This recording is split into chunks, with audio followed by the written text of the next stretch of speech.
Oi pessoal, tudo bem com vocês? Meu nome é Ana Clara e eu sou aluna do terceiro ano do Colégio Embraer. E na aula de hoje nós vamos estudar um tema muito importante da história do Brasil colonial, as invasões estrangeiras, especialmente as invasões francesas e holandesas. Mas antes de começarmos, precisamos entender uma pergunta. Por que outros países queriam invadir o Brasil? A resposta é simples, porque o Brasil possuía riquezas muito valiosas. Durante os séculos XVI e XVII, Portugal controlava o território brasileiro e lucrava com atividades como a extração do pau-brasil e a produção de açúcar. Essas riquezas despertavam interesses de outras potências europeias que desejavam participar desse comércio. Além disso, muitos países não reconheciam o Tratado de Tordesilhas, acordo assinado em 1494 entre Portugal e Espanha, que dividiam as terras recém-descobertas entre as duas coroas. Na visão de franceses, ingleses e holandeses, não fazia sentido que apenas Portugal e Espanha tivessem direito às riquezas do continente americano.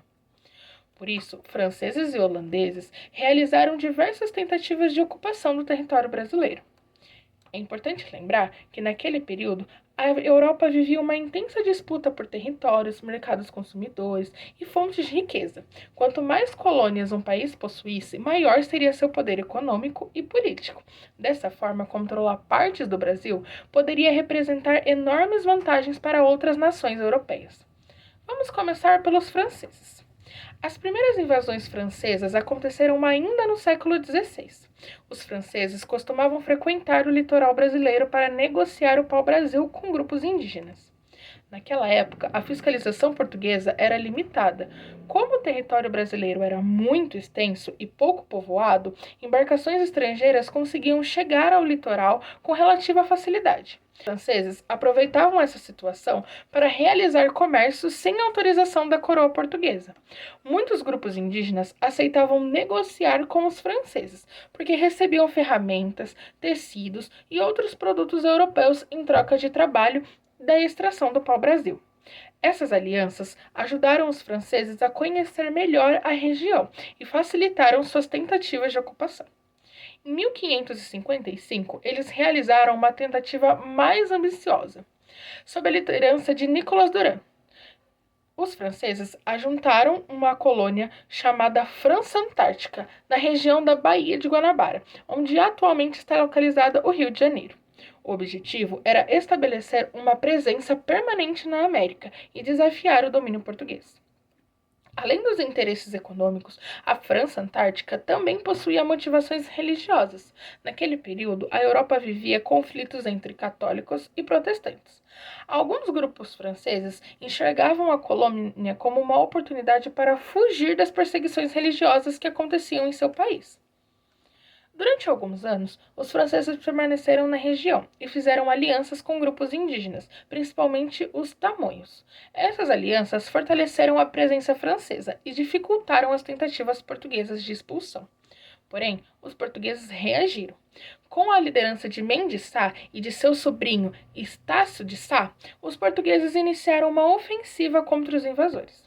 As batalhas foram intensas e envolveram tanto europeus quanto grupos indígenas aliados de cada lado.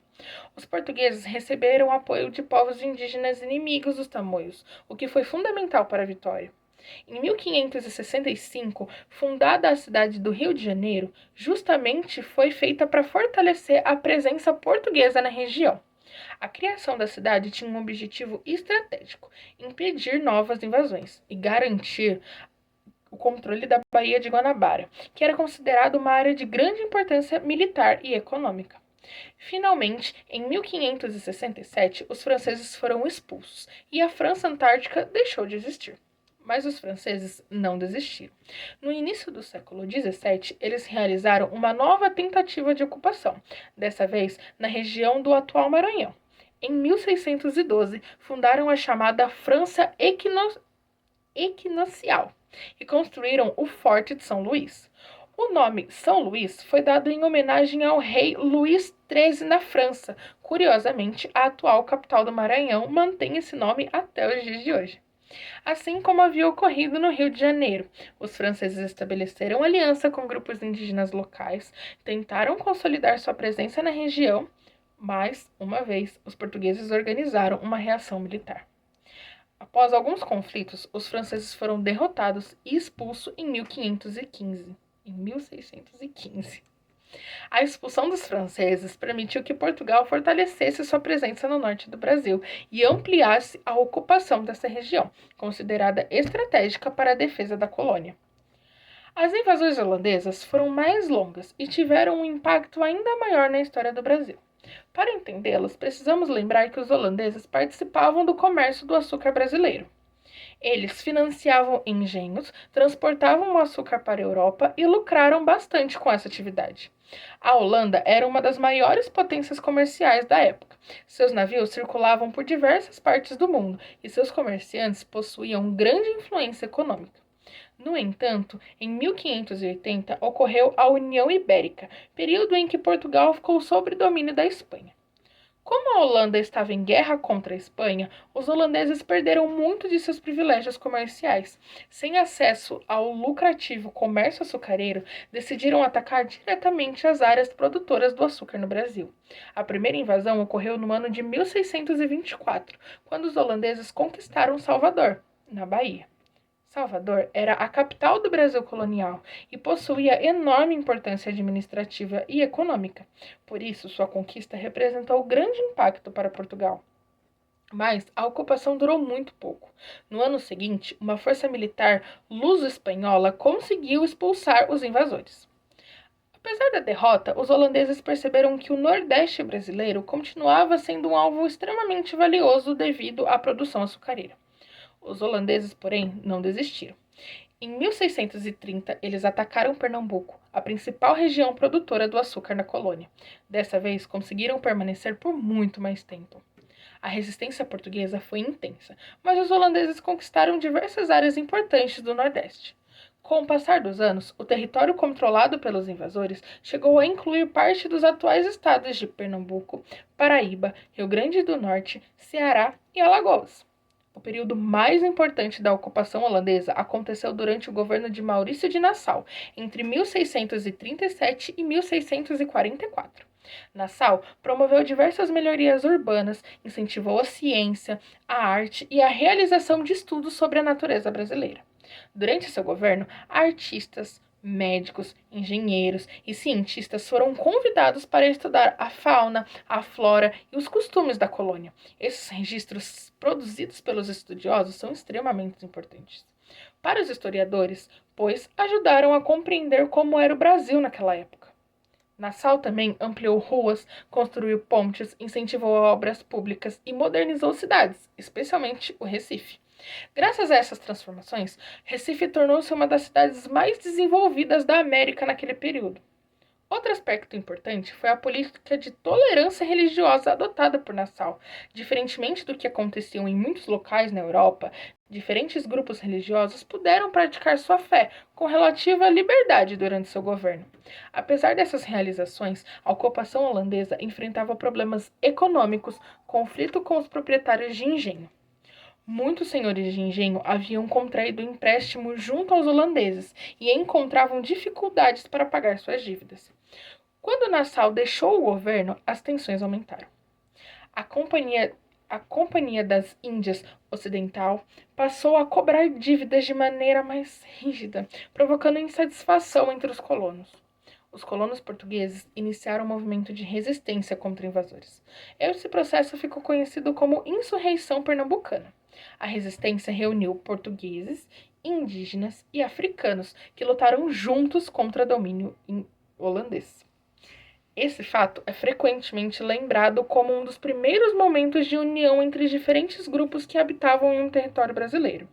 Após anos de batalhas, os portugueses conquistaram importantes vitórias, como as Batalhas dos Guarapes, ocorridas em 1648 a 1649. Essas batalhas são consideradas marcos importantes da história militar brasileira. Finalmente, em 1654, foram expulsos do Brasil os holandeses. Mesmo com a expulsão, as consequências da ocupação continuaram sendo sentidas. Os holandeses passaram a investir na produção do açúcar em suas colônias no Caribe. Com isso, aumentaram a concorrência no mercado internacional e contribuíram para a redução dos lucros obtidos pelos produtores brasileiros. As invasões estrangeiras tiveram consequências importantes. Elas mostraram que o território brasileiro despertava o interesse de diversas nações europeias. Além disso, fortaleceram a presença portuguesa em várias regiões do país e contribuíram para a ocupação de áreas que antes estavam poucos controladas pela colônia. Também estimularam a construção de fortificações, o aumento da defesa militar e a criação de novas estratégias para proteger a colônia.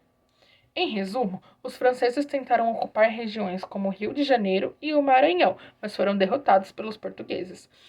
Já os holandeses ocuparam áreas produtoras de açúcar, especialmente Pernambuco, permanecendo no Brasil por mais de 20 anos antes de serem expulsos. Esses conflitos fazem parte da formação histórica do Brasil e ajudam a entender as disputas econômicas, políticas e territoriais que marcaram o período colonial. Além disso, mostra como o Brasil esteve inserido nas grandes disputas internacionais da época e como sua riqueza despertava o interesse das principais potências europeias. Por isso, estudar invasões francesas e holandesas. Por isso, estudar invasões francesas e holandesas é fundamental para compreender a consolidação do domínio português no território brasileiro e os desafios enfrentados durante a formação do Brasil colonial. Muito obrigada pela atenção e até a próxima aula!